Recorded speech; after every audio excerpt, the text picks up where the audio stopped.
¿Por qué el libertario debe oponerse al aborto? Porque el derecho a la vida es el derecho fundamental sin el cual, por razones lógicas, ningún otro derecho es viable. Un cadáver no tiene derecho a nada.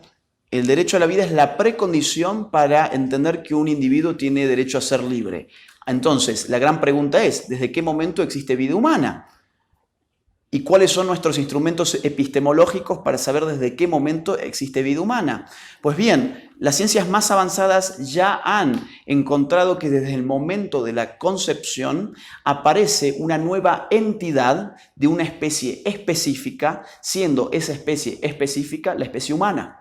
Es decir, no aparece allí en el óvulo fecundado, digamos, o para ponerlo un poquito más adelante en el feto. No tenemos un sapo que está deviniendo humano, o una gallina o un pollo que está deviniendo humano. Tenemos un humano que se está desarrollando como humano, porque si no tuviese la esencia del humano, no podría desarrollarse como humano, en términos filosóficos aristotélicos, si lo querés.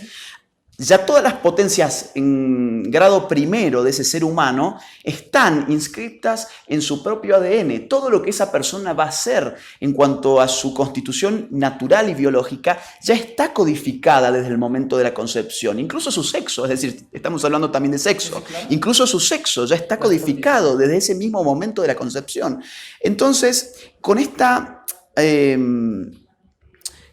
evidencia tan clara que nos ofrece la genética moderna, con los desarrollos modernos de la embriología, que han sido impresionantes, yo creo que no hay discusión en que la vida humana empieza desde la concepción. Y sin vida no hay posibilidad de otro derecho humano o derecho individual, como te guste ponerlo. Entonces, si el liberal está a favor de la libertad, pues para ser libre uno necesita estar vivo. Un cadáver no es libre de hacer nada. Por eso yo creo que hay que oponerse fervientemente al aborto, porque en una cuestión de grado, la vida tiene preeminencia lógica por sobre la libertad. Aquellos que estuvieron encerrados en campos de concentración, por ejemplo, tenían todavía una esperanza, que era salir de ahí. Y algunos salieron, afortunadamente, y pudieron ser luego libres. Fueron esclavos, evidentemente, no fueron libres, perdieron toda su condición humana durante un periodo de tiempo. Pero si a esas personas le quitabas la vida, ni siquiera tenía la esperanza de en algún momento, digamos, volver a ser libre. Entonces yo te diría... Hay que oponerse al aborto de acuerdo al conocimiento científico más avanzado, por razones éticas. Y hay otro punto, porque el contraargumento podría ser el siguiente. Bueno, en verdad no tenemos tan claro en qué momento empieza la vida humana, porque hay otros científicos que dicen que eso aparece cuando el cerebro empieza a funcionar, etc. Si sintiente o no. Exactamente, si siente dolor, si no siente dolor. Bueno, con ese criterio entonces podríamos avalar la pena de muerte en la medida en que se anestesie a un ser humano. Entonces no siente dolor y habilitamos. Pero bueno, más allá de eso, la respuesta mía sería...